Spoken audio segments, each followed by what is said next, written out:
What is going on, guys? Welcome back to the channel and welcome back to the vlog. Today we are taking the GTR on the longest road trip I have ever taken it on. It's a beautiful sunny day here in Hampshire, England, and we are going all the way up to Shropshire and travelling into Wales, which I've never been to. I'm only insured the car for like 3,000 miles a year, so this is actually going to be the bulk of the mileage I do this year on the car in this trip, so hopefully we'll have a good time. I've got a new GoPro Hero 8 Black to record footage in the car. I'm bringing the DJI Mavic Mini drone along, so hopefully we can show you some nice Welsh country roads and experience Wales and Shropshire, and I think we're going through Oxford on the way up as well, so it's just going to be a good day overall. But definitely going to stretch her legs a bit and actually take her on a long drive for the first time since I've had her tuned.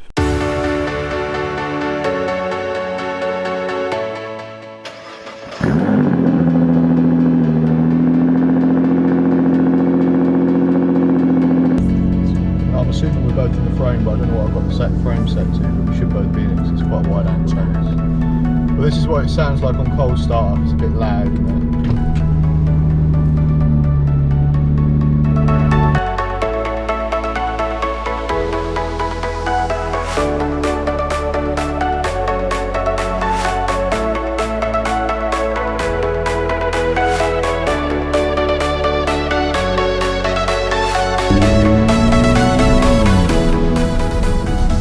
Well, we have used about a quarter of a tank, but we are now in Oxford, so about 20 quid in fuel, not too bad going, and definitely a bit of a spirited drive on the A roads up here. But found a parking spot. We need to get a parking ticket now, and Shara is moaning at me for vlogging because she wants food, and she's just so high maintenance. Look at her, you can just tell she is by looking at her, can't you? I can't use the card readers because we're going to get COVID because we're in the Midlands.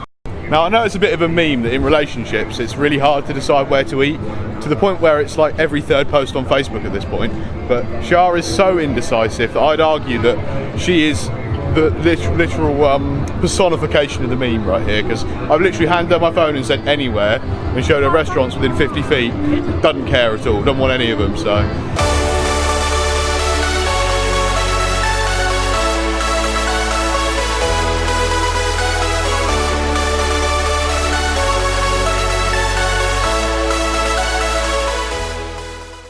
So yeah, as we parked up, one of the guys I once gave a ride in the GTR back in Chelmsford messaged me on Instagram with a video of my car parked at Oxford saying, "Small world."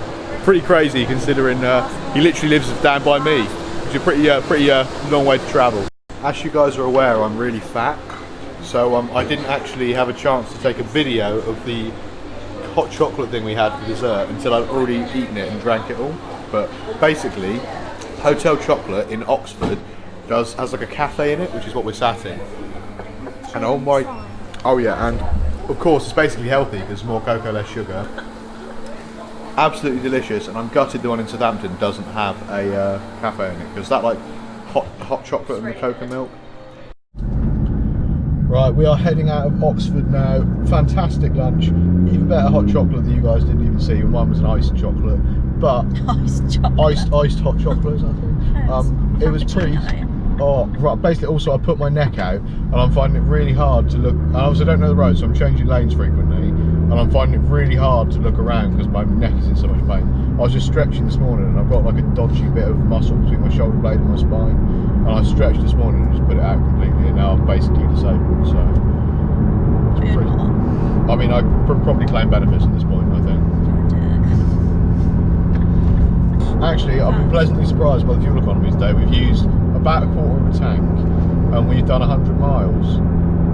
The last bit of the tank always drains away quicker, but I'm still quite impressed with how well it's lasted so far. So GTR, good tourer car, crap for 2 mile commutes, because on short journeys it gets no MPG. Long journeys, I'm up in the 20s somewhere, not too bad. Basically a Prius, right?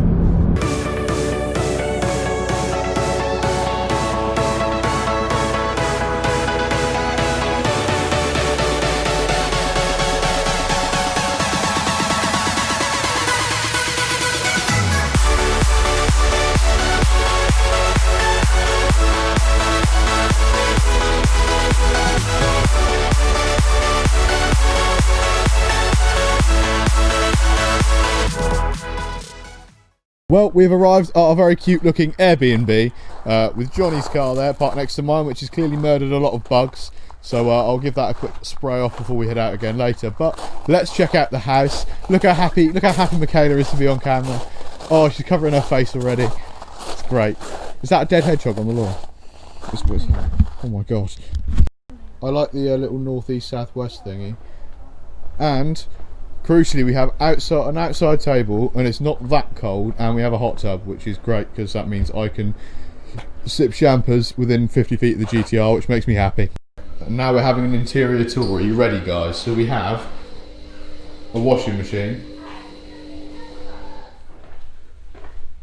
Can you do a vlog afterwards? No, I'm doing first impressions. It's very homely and it's quite spacious, and we have lots of seating even though there's only 4 of us here. Yeah.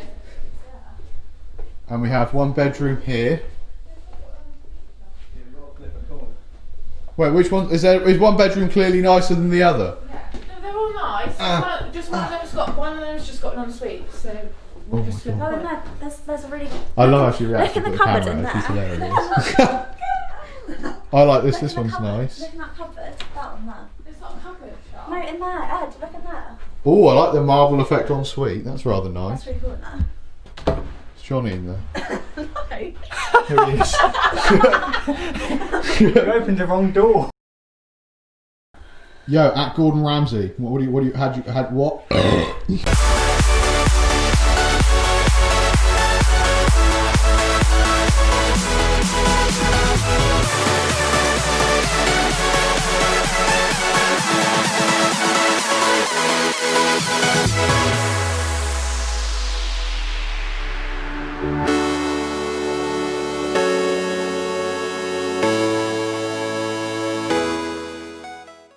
Oh, hence the helmet hair, but we've just done the Zip World Safari, which is literally like 100 feet up in those trees back there, and you do like... Can you see anyone up there? You can see it. I bet people up there, don't you? I can't see him. Oh yeah. Okay, I'll try and get the shot. Hang on. Hang on, guys. YouTubes. They're like up there somewhere. Where's my photo? There you go. All the way up there. Look at the height of that.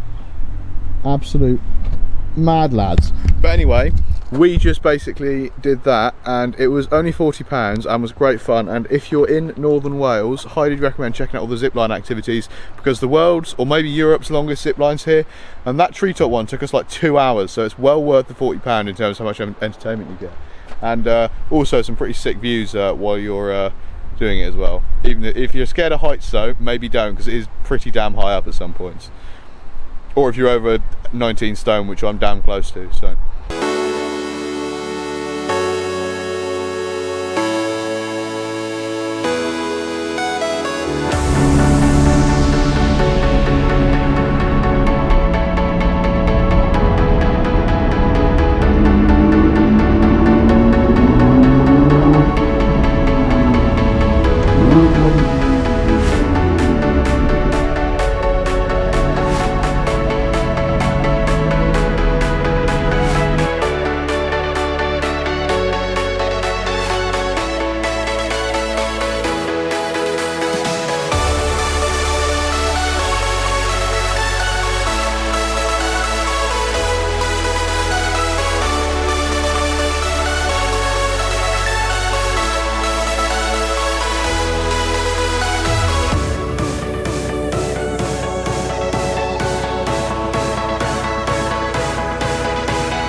yep, so we have a race chip here for this diesel turbo, and this is how it works basically. So what does it plug into? It plugs into the, I think it's the air sensor or whatever. Okay, yep. Or turbo pressure sensor. Yep. And then into the fuel rail. Okay. Plugs in here. We are now heading up to get alloys. As every holiday, obviously it's going to turn into something to do with chasing cars or buying car parts, and Johnny has found a lovely set of 19-inch alloys for his 320D, which we are currently riding in. a healthy pace, because we need to get from Shropshire to North Wales to buy these alloys in a quick enough time to not annoy our girlfriends. So this is us trying to get there in a speedy pace, obviously abiding by all of the required road laws, and we're off to get some 19-inch alloys. But they're going to be, he's currently got silver ones on the car. We want black ones because black ones would look way nicer, 100%, and bigger as well. We haven't mentioned to Michaela that the ride quality would be slightly worse with larger alloys and more low-profile tyres on it, because mainly all that really matters about the car are a bit nicer, 100%, and drive better as well because they're going to be wider at the rear. So we're off to pick up some alloys, but without further ado, let's have some lovely cinematic shots of these lovely roads out here in the middle of nowhere.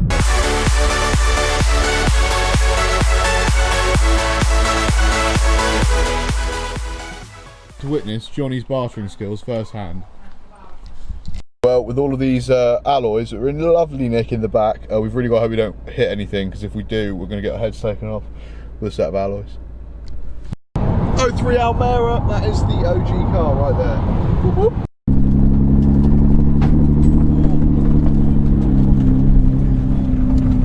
Well, any of you long-time subscribers may remember me travelling to Bicester years ago when we went to Silverstone Supercar Sunday of 2016, and as it was sort of on the way back from Yockleton, where we were, we thought we'd pop in and have a look at what they've got on offer at the outlet, because Bicester is like an outlet shopping village. Got a nice parking spot for the GTR there as well, with no spaces either side of it, so zero chance of door dings. I like that. But yeah, Bicester's got loads of really nice shops, so we're going to have a look around for some nice accessories and see if there's anything exciting to buy, but I guess we're not going to find out until we get there. And Charlotte has never been to Bicester, have you? No. You excited? Yeah. She doesn't seem very excited, and she just seems grumpy. She's got a headache, but I bought her some ibuprofen, but it seems to be having little to no effect. So obviously I'm not allowed to film in any of the watch shops or anything because of the products and stuff, but I've just been in Breitling, so I'm actually thinking about getting a Breitling as my next timepiece, and I've decided I want the Breitling B01 Chronomat. Looks nice on my wrist, 44mm, and where I've got quite skinny wrists, I can't go for massive watch faces, but the guy in there was super helpful, and he was so friendly and so informative, and genuinely you could see he was into his watches as well, talking about the movements, how they're in-house, the vibrations per second, all that sort of stuff. You could tell he was into his watches, really liked how friendly he was, and if I get my Breitling as my next watch, I'll definitely be coming back to this boutique, and I've got a model number written down, so fingers crossed in a few months I can get my first Breitling. Queues for things like Gucci and Pandora are absolutely insane at the moment on a weekend during COVID, so we're not going to bother doing the hour-odd online queues for them, but but we have had a look in some other shops, and there's a couple of really nice watch outlets, and they did have two Tourbillon Swiss watches, namely Ulysses Nardon and a Gerard Perregaux. One was 41,000, the other was 96,000, so miles out of my price range, but I really hope that one day I can have a Tourbillon Swiss watch in my collection. If you don't know what that is, Google it, because they are sick. Right, Charlotte's headache is slowly exacerbating, but I've got a new Kenzo t-shirt, so I think that is enough shopping for one day, because we need to get some lunch and get Charlotte rehydrated. Wide body G-Wagon there, and I think that's a new Taycan Turbo S, am I correct? New Porsche EV, pretty damn sick. Oh, it's a Taycan 4S, sorry, it's the slow one, but still pretty sick. S-Class as well, not too bad, very nice. I had to get some new Tims because their Yeezys aren't enough, is that right, baby? Well, after putting 500 odd miles on the GTR itself, about £200 in petrol nigh on, I've got to say that was a fantastic trip. I've since got home, done a quick snow foam with the car because the bumper was covered in soot, and this car now needs proper cleaning maintenance because of all of that soot that comes out the exhaust. No idea why that happens. On the way back, I thought I'd give a shout out to some dude in his Mazda, I think it was a Mazda 3 with 320 brake horsepower. So we were playing with each other on the motorway, and I was quite surprised when he pulled in front of me and had pops and bangs and little flames came out the exhaust. I was quite impressed. So we were popping and banging at each other, and he found me on Instagram, and it turns out he's got about 320 brakes. I thought he was pretty damn quick, but yeah, it was a fantastic time, and it was a pleasure to drive the GTR on those Welsh roads around Snowdonia, and it just proves what a really good motorway mile mantra is, as long as you can afford the pretty astronomical petrol bill, because I don't think there's a lot of cars out there that would be quite as thirsty as old Godzilla here. But I can't believe how clean she looks now after a little quick snow foam off yesterday. Bumper's looking fantastic again, and I'm proper excited to take her out on our next trip soon. And I can confirm from the guy who was following me up the motorway, I'll link his Instagram in the below, but I can confirm that the GTR does definitely spit flames, and he said I should definitely think about doing a video at night with a GoPro mounted on the front of another car, following me while I do some pops and bangs. So that'll probably be my next video, so I probably won't have enough GTR reactions filmed for the reaction video yet, but that is also coming, so stay tuned, like, comment and subscribe. And I will see you guys very soon with more awesome content. Hit the notification bell to stay up to date with all of my latest videos. And I will see you guys very soon with more content. Peace.